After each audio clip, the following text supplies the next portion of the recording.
Dear student, today we will talk about the microprocessor based personal computer system. All you know that in a PC, the CPU is the microprocessor.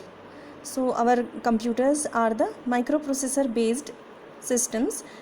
Its block diagram you can see. In this diagram you can see that the microprocessor interacts with memory system and IO system. IO system you know it very well. IO system has devices like printer, serial communication, then FDC, hard disk drive, mouse, CD-ROM, digital plotter, keyboard, monitor, etc. And the memory system, it contains dynamic RAM, static RAM, cache memory, read-only ROM, RAM, flash memory, EEPROM, SD-RAM, RAM bus, DDR-RAM, all these microprocessor families. We have talked about the microprocessor already. 8086 onwards, 8088 and onwards, advanced microprocessor up to Pentium and Core 2. So they interact. Microprocessor interacts with the memory system through buses. Also, it interacts with the IO system through buses. Now the memory and the input output system. First of all, we will see this memory structure is divided into three parts, that is the transient program area TPA, system area, and XMS, extended memory system. In here the TPA and the system area are very important. In the lower version of the microprocessor containing systems, there are only two areas, that is transient program area TPA and system area. Extended memory system is available after 80286 or higher versions of the microprocessors.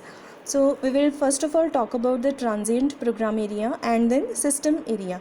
So overall 1 MB area of memory is the system area and TPA. Then the TPA means it contains the MS-DOS, that is the operating system, then operating systems files, then BIOS, communication area, interrupt vectors. All this part is which can be treated as the firmware also is stored in the TPA. And now what are the interrupt vectors? Whenever any external device interrupts the microprocessor or your computer system, then it check the interrupts address in the interrupt vector table. Now basic input output system communication area, for basic input output communication and the initialization of these devices, this BIOS communication area is used. DOS communication area, while loading any software you require an operating system to be loaded in the system. So this is the DOS communication area, where two important files of DOS, iodos.sys and ms-dos.sys, these two files are contained here, along with the command.com file, along with some drivers for devices. All that is contained in this area, TPA and the system area. Then we will study about the interrupt vectors detail in the next classes. Now we talk about the system area. System area contains the system area is also the part of the memory which contains the BIOS system ROM, basic language ROM, which can be read only, then some free area, hard disk controller ROM, video BIOS ROM, video RAM ROM area, then video RAM graphics area.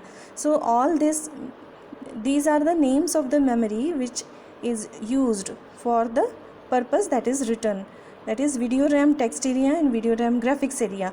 Then hard disk controller ROM, LAN controller ROM. So whatever commands are required, whatever softwares are required are saved in this system area in the given part. So addresses are given like A000 up to FFFF 5 times FH. This area is reserved for these tasks.